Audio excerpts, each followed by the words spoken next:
Before we begin today's lecture on resistor combination techniques, does anybody have any questions regarding any of the web work assignments or anything like that?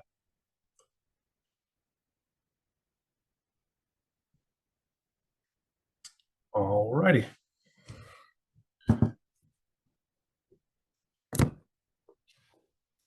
So as I mentioned a moment ago, we're going to be talking about resistor combination techniques today.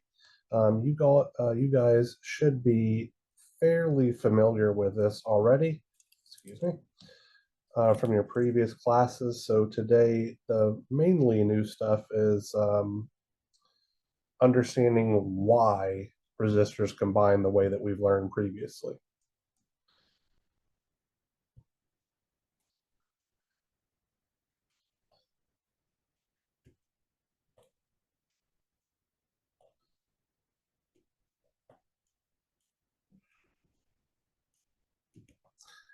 All right, so before we get into this topic specifically, I want to cover a little bit of background information um, that explains kind of why we are allowed to make substitutions in circuits like we're going to learn to do when we combine resistances in order to simplify things.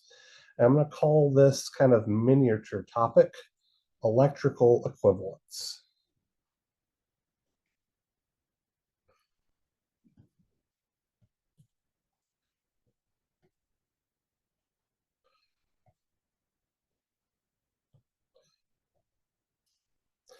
So let's say that I have a particular network, and I'm going to call it network A, and it is a black box network, just like we had in Monday's lecture, where we don't really know or particularly care what's inside of it.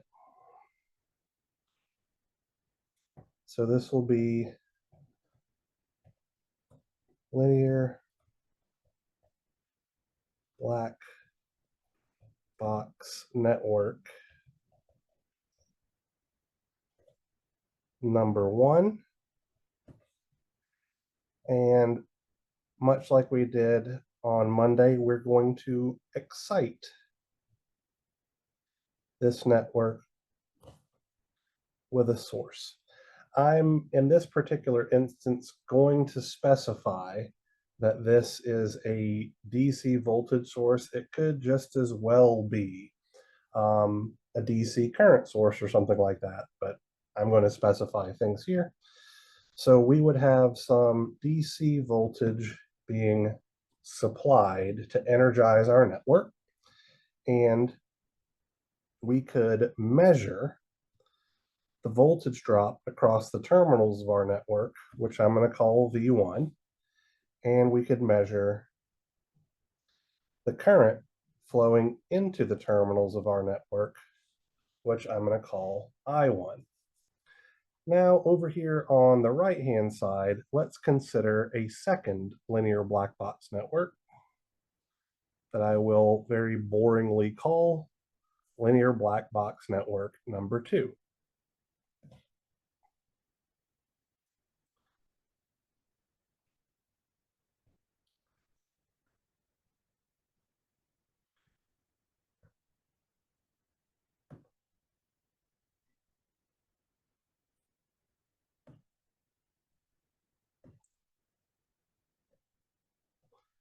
And we are going to energize linear black box network number 2 with the exact same voltage source as we energized black box network number 1 with.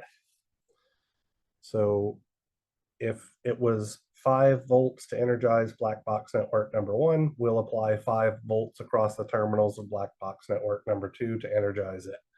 The key point being here that the voltage source in both cases is literally identical. So we could measure a voltage drop across the terminals of our linear black box network number 2, which I'll call V2, and we could measure the current flowing into linear black box network number 2, which I'm going to call I2. If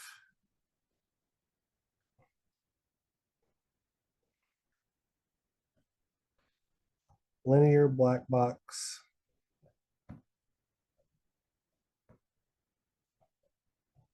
network number 1 is electrically equivalent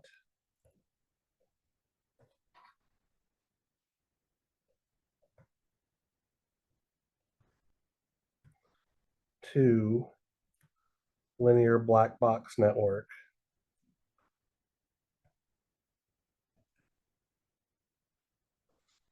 number 2,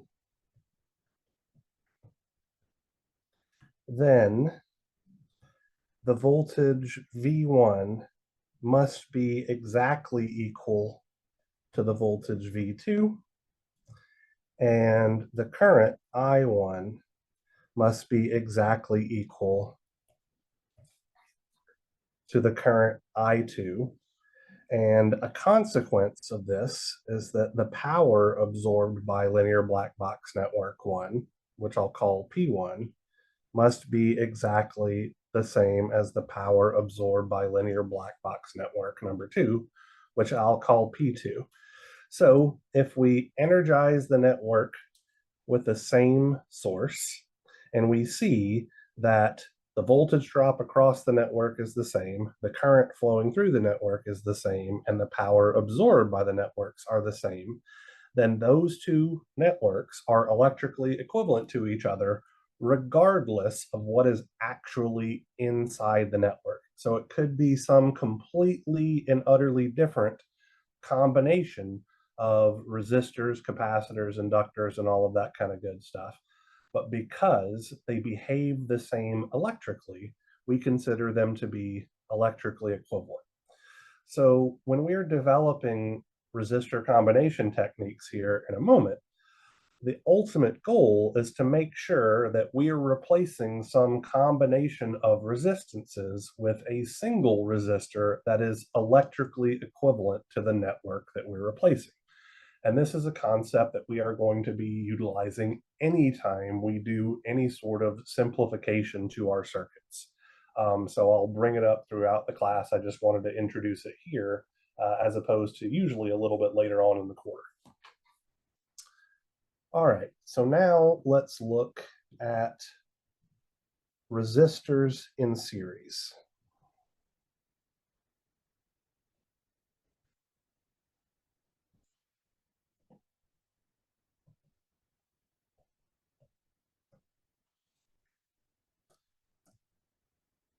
So let's say that I have some series combination of resistances as part of a larger circuit. Okay. So this is going to be some resistance I'll call R1. Here is a resistance that I'll call R2.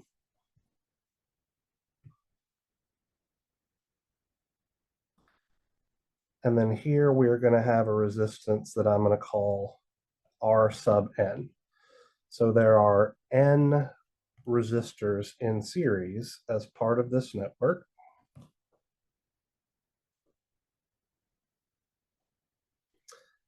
We are going to define the voltage drop across this series combination of resistances as just voltage V. And if the voltage V is non-zero, we should expect to see some current I flowing through this series combination of resistors. So I'm going to wind up writing a Kirchhoff's voltage law equation here in just a moment, because luckily for us, resistor combination techniques depend only on Ohm's law, Kirchhoff's voltage law, and Kirchhoff's current law, the three techniques we learned in our last class meeting. So we're just going to apply what we've learned in order to make circuits more simple. Anyway, so I'm going to define the voltage drop across each individual resistor because I know that I'm about to apply Kirchhoff's voltage law, and I'm going to choose to set the positive polarity terminal for each of these resistors um, such that the current I is flowing into the positive polarity terminal so that my Ohm's law always gets a positive sign. So I'm choosing the positive polarity terminal for R1 here. So this will be a voltage drop V1. I'll have a voltage drop V2 here across the resistor R2. And lastly, I'll have a voltage drop V sub N here across resistance R sub N. So when I apply Kirchhoff's voltage law around this loop, what I'm going to wind up getting is that my voltage V is simply the sum of the voltage drops across my resistors. So V1 plus V2 all the way out to V sub N. Just to be very, very clear here, this is slightly different than how I wrote my Kirchhoff's voltage law equations yesterday. On Monday. So on Monday, I would have said minus V plus V1 plus V2 all the way out to Vn is equal to 0. This is exactly that, except that I moved that only negative term V to the other side of the equal sign. So another way to think about this is that the voltage rise here, V, is equal to the sum of the voltage drops across the resistors. Just a little shorthand thing here. All right. Now, if I were to apply Ohm's law, I could express all of those resistor voltage drops in terms of that common current I that is flowing through all of these elements in series. So that would give me I times R1 plus I times R2 all the way out to I times R sub N. And since there is a common factor of I can take that out. So I'll have I times the sum of R1 plus R2 all the way out to R sub N. Now, according to Ohm's law, which we discussed in class on Monday, the equivalent resistance of this network is nothing more than the voltage drop across the terminals of the network divided by the current flowing into the network, which in this case is just going to be the sum of R1 plus R2 all the way out to R sub N. So effectively, whenever we have resistors in series, we simply add all their values together, and that gives us our equivalent resistance. I typically prefer to use a summation notation for this. And so I would say that for resistors in series, the equivalent resistance is the sum from I is equal to 1 all the way up to N, the total number of resistors in series, of R sub I.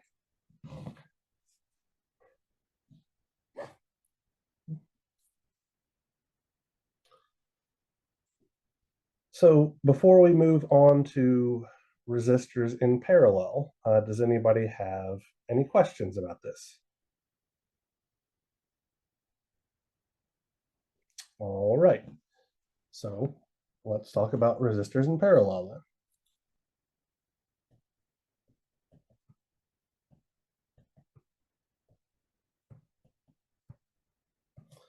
Actually,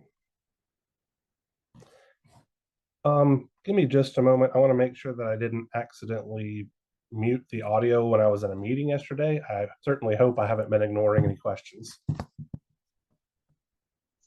Test, test. Oh, I just heard you, so I haven't been ignoring any questions. Thank you for that.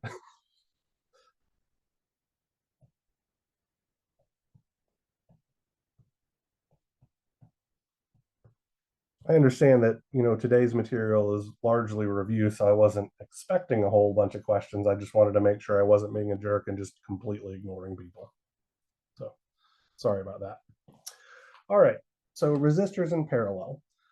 So we're going to have a similar network as we had before, and I'm going to consider it to be part of some larger network.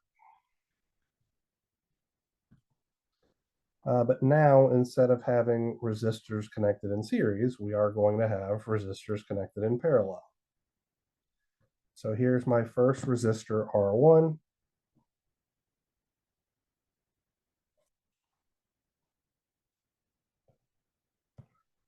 Here's a resistance R2.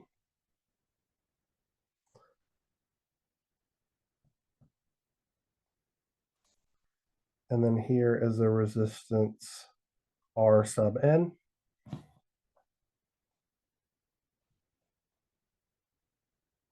Like so. I'm going to define the voltage drop across my parallel combination of resistances as some voltage V. And the total current that's entering my network containing my parallel resistances will be I. I'm now going to define my resistor currents such that all of my resistor currents are flowing into the positive polarity terminal of each resistor, so that when I apply Ohm's law, all of my Ohm's law relationships will be positive, much like we did above. So here's my resistor current through resistor R1, which I'm going to call I1.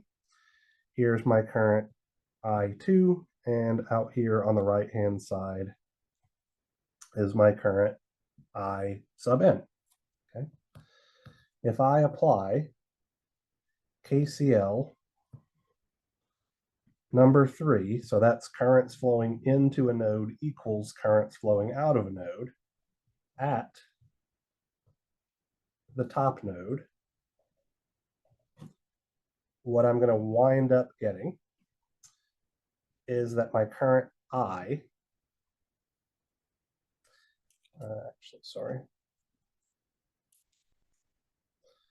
my current I will be equal to the sum of I1 plus I2 all the way out to the current flowing through resistor R sub n, IN. Using Ohm's law, I can express all of these resistor currents in terms of the voltage that is common to all of them because everything is connected in parallel. So this is going to look like V divided by R1 plus V divided by R2 all the way out to V divided by R sub n. Okay. There is obviously a common factor of V that we can take out. And so this is going to look like I is equal to V multiplied by the combination of 1 over R1 plus 1 over R2 all the way out to 1 over R sub n.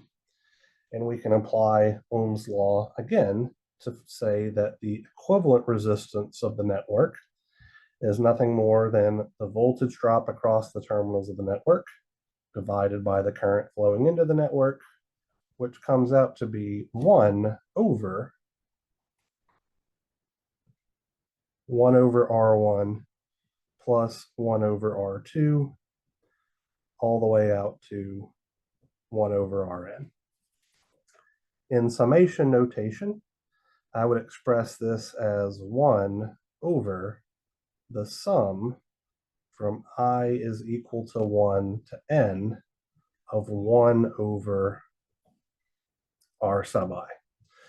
So this is our formal definition for combining resistors in parallel. So you take the reciprocal of all of the resistors, add them together, and then take the reciprocal of that result. Now I want to show you guys something specifically for two resistors in parallel. Some of you may be aware of this, some of you may not. Okay. So for two and only two resistors,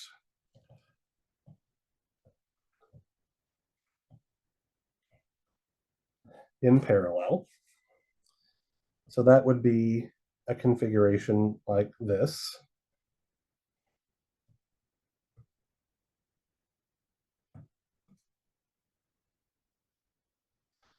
So here we have some resistance R1, and here we have some resistance R2, like so. And if we want to find the equivalent resistance of this network, our equation tells us that Req is going to be 1 divided by 1 over R1 plus 1 over R2. I'm now going to manipulate this a little bit. So if I were to multiply my 1 over R1 term by a factor of R2 over R2, which is just a fancy expression for the number 1, and I were to multiply my 1 over R2 term by a factor of R1 over R1, this would allow me to get a common denominator in the denominator of my relationship. Okay, so let's see what comes out from that. So we're going to have 1 divided by, and then in the denominator of our denominator, we're going to have R1 times R2. And then the numerator of our denominator, we are going to have 1 times R2, so that's just R2, plus 1 times R1, so that's just plus R1. And now I have 1 over a simple ratio. So dividing by a fraction is the same thing as multiplying by the reciprocal of a fraction. So that's going to give me the result that the equivalent resistance is just R1 times R2 over R1 plus R2. Now, this is a shortcut for calculating the equivalent resistance of a network that I'm going to use very, very often. I want to be explicitly clear that this method only works for combining two resistors in parallel. If we had 3 resistors in parallel, I can definitively say that Req would not be equal to R1 times R2 times R3 divided by R1 plus R2 plus R3. Can anybody tell me an obvious reason why this doesn't work?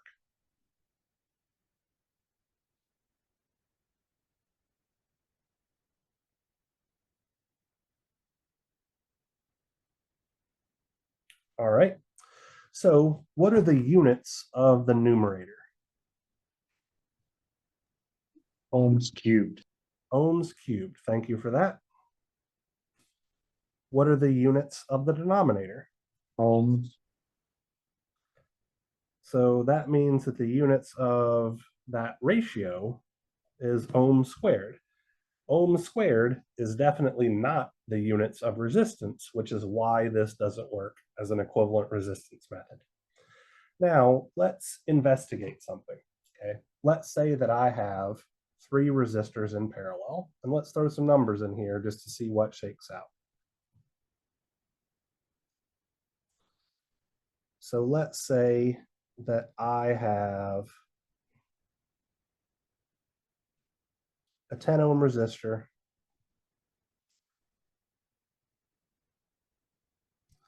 and an 8 ohm resistor.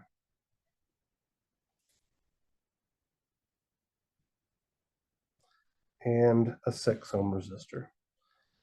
This probably isn't going to be a pretty number, but that'll be okay.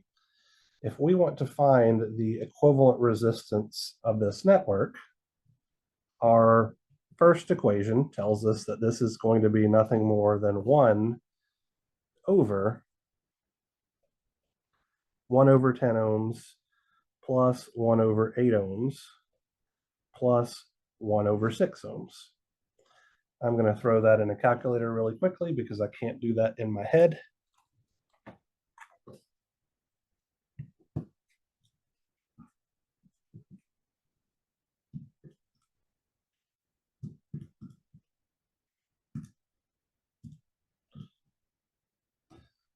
I wound up getting an equivalent resistance of 120 over 47 ohms.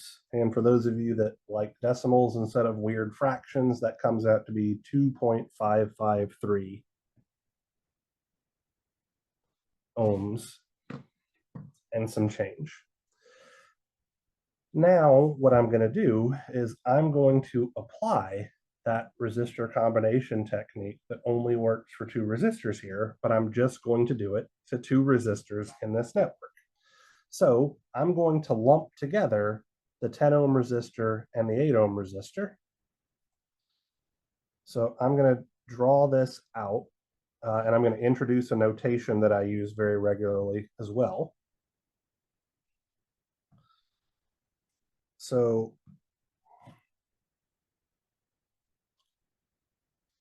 10 ohms in parallel with 8 ohms. That's what that notation means, where I just put those 2 parallel vertical lines. That just means whatever's on the left is electrically connected in parallel to whatever's on the right. And then over to the right here, I'm going to put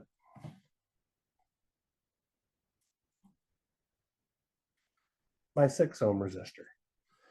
So I'm going to call this REQ prime, right? So REQ prime is just going to be 10 ohms times 8 ohms over 10 ohms plus 8 ohms, which comes out to be 80 over 18. And I'm just going to leave it as 80 over 18, although I could simplify it, I guess, to 40 over 9 pretty easily. And from this, the equivalent resistance of this network in total would be 80 over 18 times 6 ohms over 80 over 18 plus 6 ohms. And I'm going to throw that into my calculator.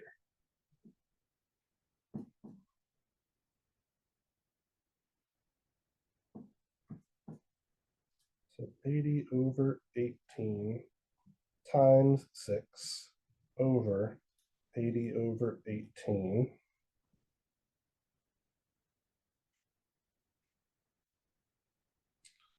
plus 6 comes out to be 120 over 47, which, as before, comes out to be 2.553 ohms. So I can use that relationship that only works for 2 resistors in parallel to simplify parts of a larger network, and then just use that over and over and over again until I'm just at the last step combining 2 resistors in parallel.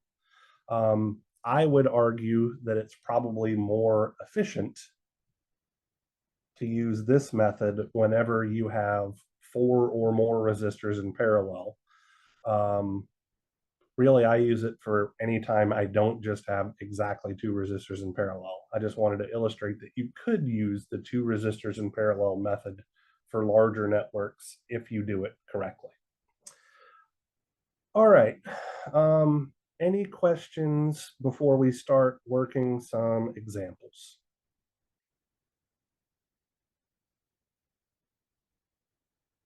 All right.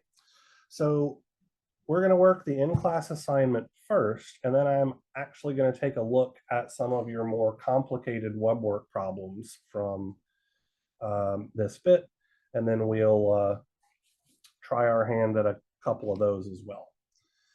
So for this in-class assignment, we just have this one problem where we're asked to find the equivalent resistance of this network between the following terminal pairs. So first, we're asked to find the resistance looking into terminals A and B, then terminals A and C, and lastly, terminals D and E, okay?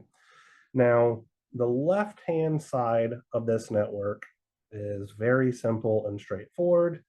The middle, we have these two 13 ohm resistors that are kind of odd. And then the right-hand side, we have something that's just really gross, okay? So I'm going to do something here, and I'm going to label my nodes. I'm going to show you guys how I like to combine resistances. So this top node, which I'm just going to call node A because it is directly connected to terminal A, looks like this. We're going to have a node on the bottom that'll be node C.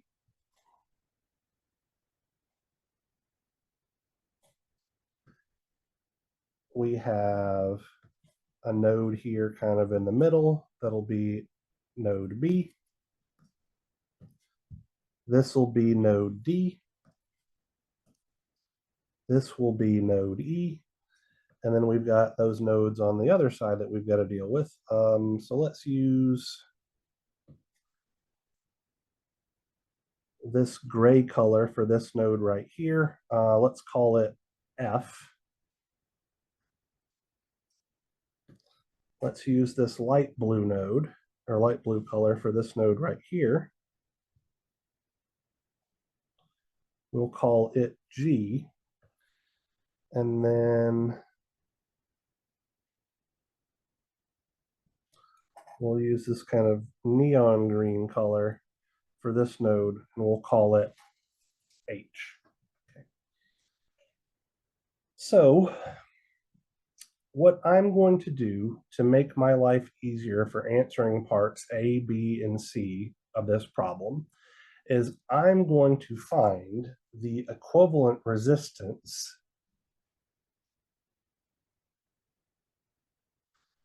of just this part over here, because that's going to make my overall network much, much easier to look at, okay? So in order to facilitate that, I'm going to play connect the dots with resistors. So I know that overall, this network, which I'm going to call REQ prime, it's just a portion of the overall equivalent resistance of our network, is seen between nodes A and C. So what I'm going to do is I'm going to put a node over here, A, on the left-hand side of my paper, and I'm going to put a node C on the right-hand side, and then I'm just going to connect the dots, okay? So in order for me to go from node A to node C, only looking at the right-hand side of this network, I can see very obviously that the only way that I can go from A to C requires me to go through node F. So between, I'm going to place a node F here, and to go from A to F, I have to go through the 6 ohm resistor.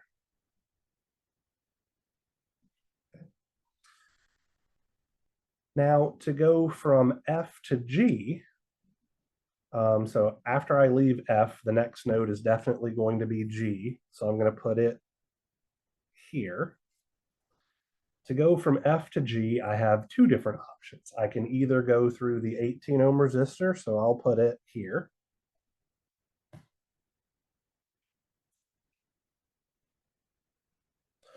Or I can go through the 17 ohm resistor. So I'll put that second path down here.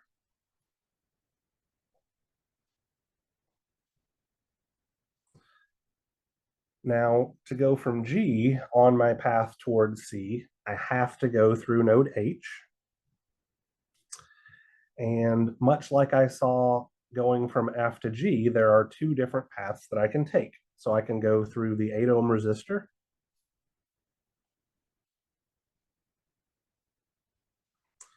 or I can go through the 3 ohm resistor. And then lastly, to go from node H to node C, I have to go through the 5 ohm resistor. So from this, I can see that Req prime is 6 ohms plus 18 in parallel with 17. So let's do 18 times 17 over 18 plus 17. Then I have 8 in parallel with 3. So that's 8 ohms times 3 ohms over 8 ohms plus 3 ohms. And then lastly, I have my 5 ohm resistor. And now I'm going to throw all of this in my calculator. So 6 plus 18 times 17 over 18 plus 17 plus 8 times 3 over, 8 times 3 over 8 plus 3 plus 5 comes out to be 8,441 over 385, or 21.9246. So let's call it 21.925 ohms. And I'm going to store this in my calculator as X for later. So we've taken care of the hardest part of this problem, and actually it's also a hard part that's repeated regardless of which set of terminals that we're going to be looking into. So now let's look at part A specifically. Okay. So for part A, we're asked to find the equivalent resistance seen between terminals A and B. Okay. So I'm going to do a similar method here as I just did, but now anytime I'm dealing with all of this junk over here on the right, I'm simply going to replace it with that equivalent resistance Req prime. Okay. So my ultimate goal here is to find the resistance between A and B. So I'm going to start with A on the left-hand side, and now B will be on the right-hand side. And I can see very easily that there is a 1 ohm resistor that is directly connecting those two nodes.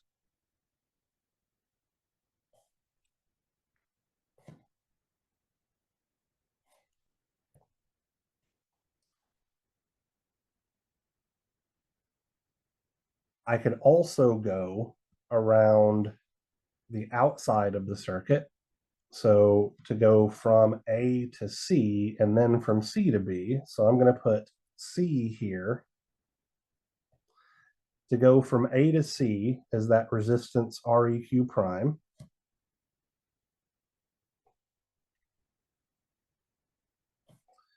So this was 21.925 and some change ohms. And then to go from C to B is 19 ohms.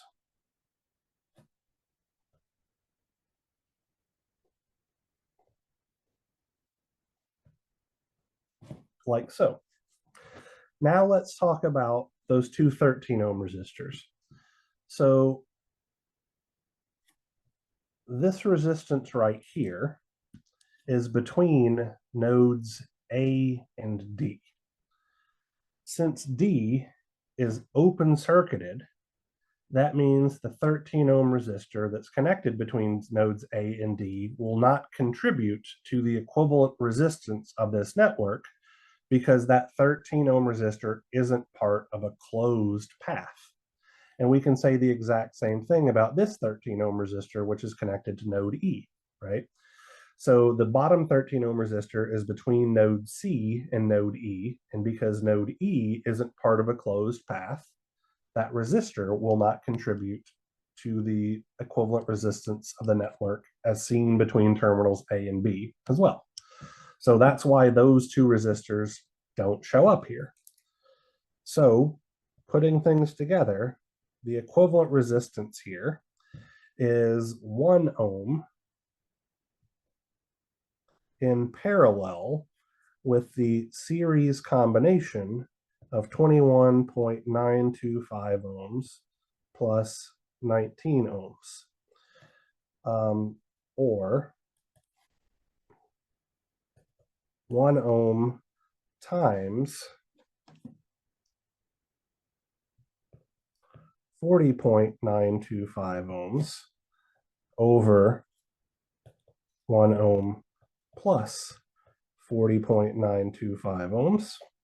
And let's see what I get.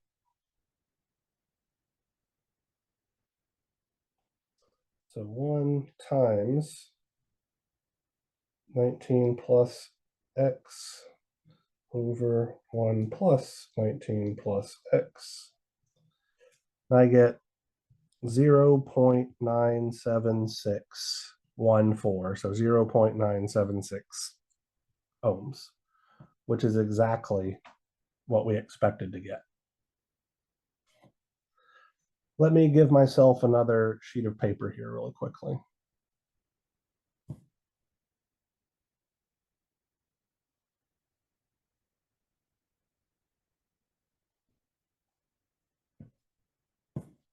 Just a blank page. All right.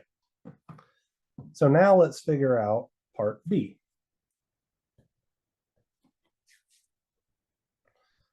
So part B is finding the equivalent resistance between nodes A and C, or terminals A and C. Okay.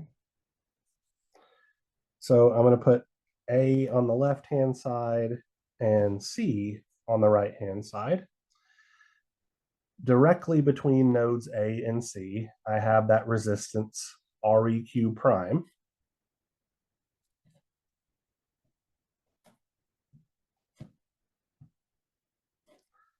So that's 21.925 ohms. I also have the path where I go from A to B to C. So that means I need to put B here in the middle. To go from A to B is the 1 ohm resistor. And to go from B to C is the 19 ohm resistor. So the equivalent resistance of this network is the 21.925 ohms in parallel with the series combination of 1 and 19, or 21.925 ohms times 20 ohms over 21.925 ohms plus 20 ohms. So x times 20 over x plus 20 gives me 10.459 ohms. And that agrees exactly with what the expected answer is. So lastly, let's look at part C. So part C, we're finding the resistance between terminals D and E. So I'm going to put D here on the left and E here on the right. If we look back at our circuit, we can see that in order for us to go from D to E, to leave D, we're going to have to go to node A.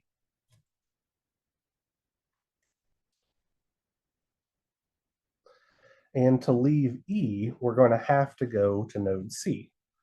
So between D and A, we're going to have a 13 ohm resistor. And between C and E, we're going to have a 13 ohm resistor. And I'm going to do something here, and I'm just going to say that the resistance between A and C is just some resistance RAC. Well, that's literally what we found in the previous step. So the equivalent resistance looking between terminals D and E is just 13 ohms in series with RAC in series with 13 ohms is just 26 ohms plus 10.459 ohms, or 36.459 ohms, by paying attention to the information that we already knew. Any question about that in-class assignment?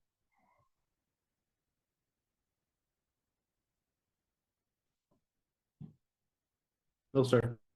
All right, give me just a moment to pull up web work on my second computer, and we're going to take a look at one of the more difficult problems there. And then we'll call it a day.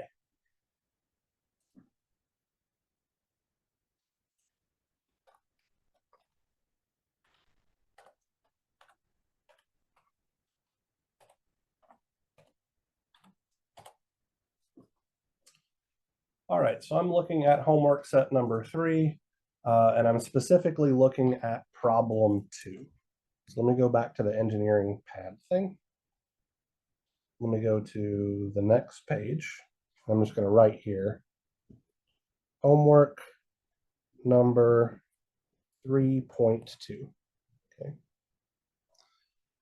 We're going to use my numbers for this, but the process will be incredibly similar for all of you guys. So in this particular problem, we are given a rather gross looking combination of resistors, which I am about to draw. So we have a 100 ohm resistor here. We have a 25 ohm resistor down here on the bottom. We have a 50 ohm resistor here through the middle. We have a resistance, it's R2, and my value for R2 is 65 ohms, so I'll just go ahead and put that here. We also have a resistor diagonally across this kind of box, which is R4, and for me, R4 is 72 ohms. Let's see, over here we have a resistance R1, where R1 is 62 ohms. We have a 75 ohm resistance. Down here, we have a 200 ohm resistance. And then lastly, we have a resistor R3 diagonally across, like so, which has a value of 100 ohms. And then 3 of these nodes are labeled. So this is node C, this is node B, this is node A, and sorry I miscounted, 4 of them are labeled. This bottom one is node D. Okay. We are asked to find the resistance between nodes B and C, nodes B and D, and nodes C and D. So I'm going to work out one of these 3 portions of this problem with you guys, and then I'll allow you guys to work the second 2 portions as actually part of your homework.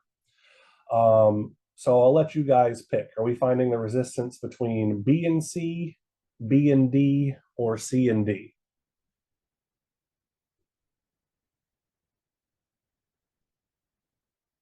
C and D. C and D. All right. So I am going to label my nodes. So this guy right here is node C. This one is going to be E.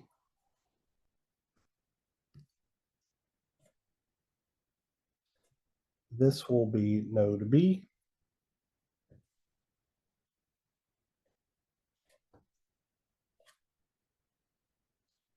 This will be node D. This will be A. And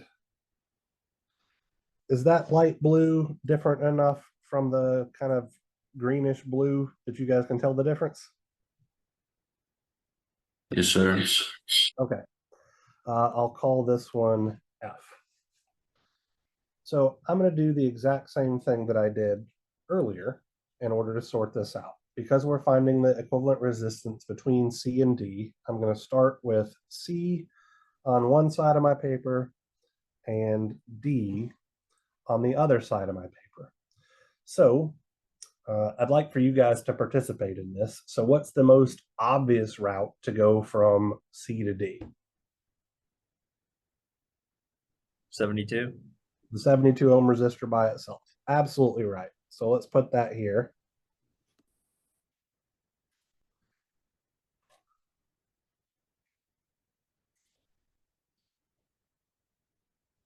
And because this particular network contains so many resistors, I'm going to put a little check mark here to remind me that I've already taken care of this path. What's the next easiest way to go from C to D?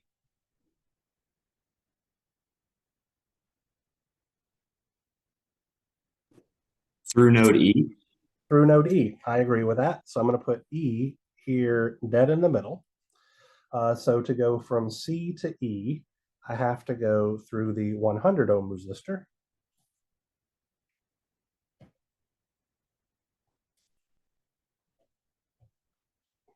And to go from E to D, I have to go through the 25 ohm resistor.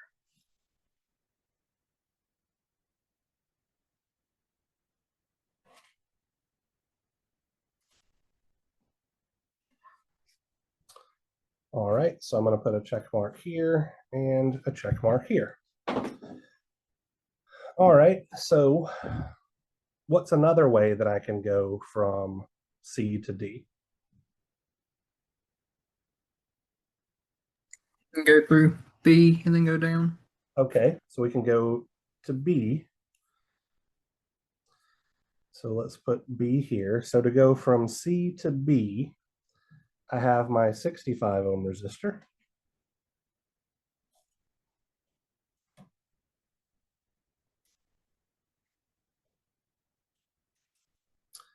And now to go from B to D, I technically have multiple different paths, but I'm going to do the easiest one first, which is what I believe Baylor suggested of just going down to the 50 ohm resistor. So here's my 50 ohm resistor. Now, what other ways can I go from B to D?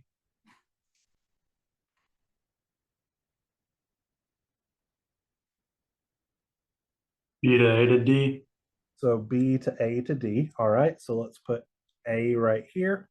So to go from B to A is through the 62 ohm resistor.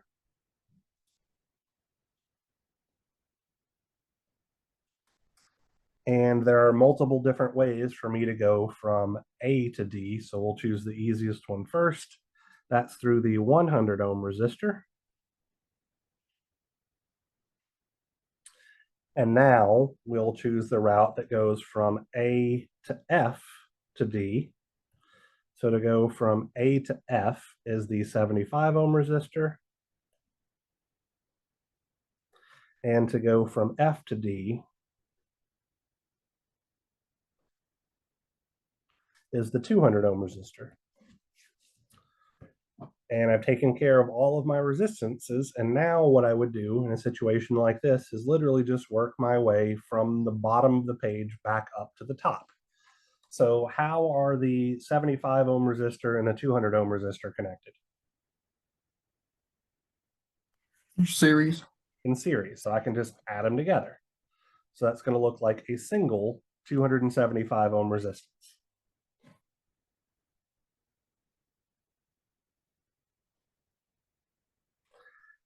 How are the 100 ohm resistor and the 275 ohm resistor connected?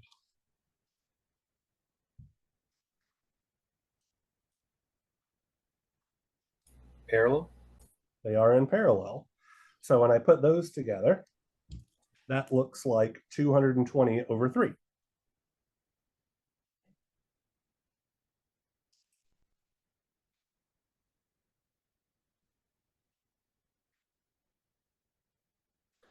How is that 220 over 3 ohm resistor connected to the 62 ohm resistor? In series? Absolutely right. So that looks like 406 over 3.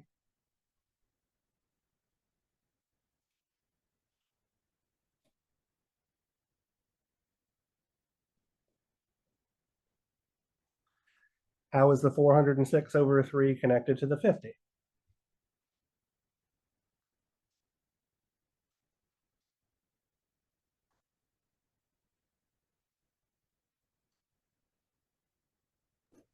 In parallel? In parallel. Absolutely correct. So that looks like 36.511.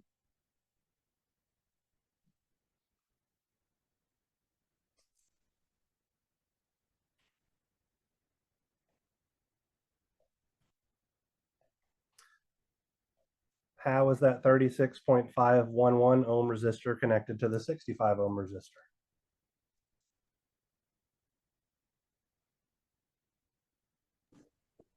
Series? In series, so 101.511.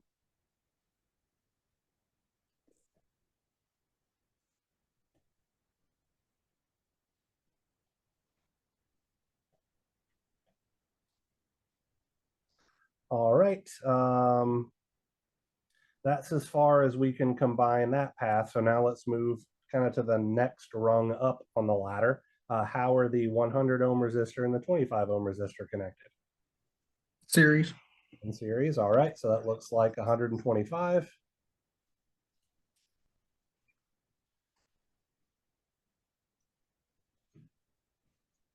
And then we're just left with those three resistances all connected in parallel. So that's going to look like 1 over 72 plus 1 over 125 plus 1 over what I have stored in my calculator is x, the 101.511. Take that whole thing and then take the reciprocal of that, and I wind up getting RCD is equal to 31.506 and some change ohms. So that's how I personally, even though I have a PhD and have been doing this stuff for literally years at this point, that is literally still how I combine resistors whenever I can't see an obvious simplification. I color my nodes and then I play connect the dots because I'm a child. Anything else you guys want to talk about for today? For the test,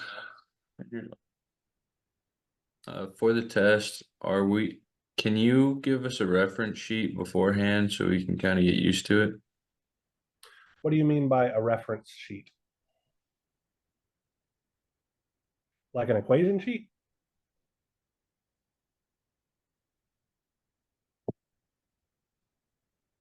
What I did you believe that's say? what I he's missed talking about. that. What do you mean by a reference sheet? Like do we get a reference sheet for the test? Is there You do not. anything? You do not get a reference sheet for exam 1 or exam 2.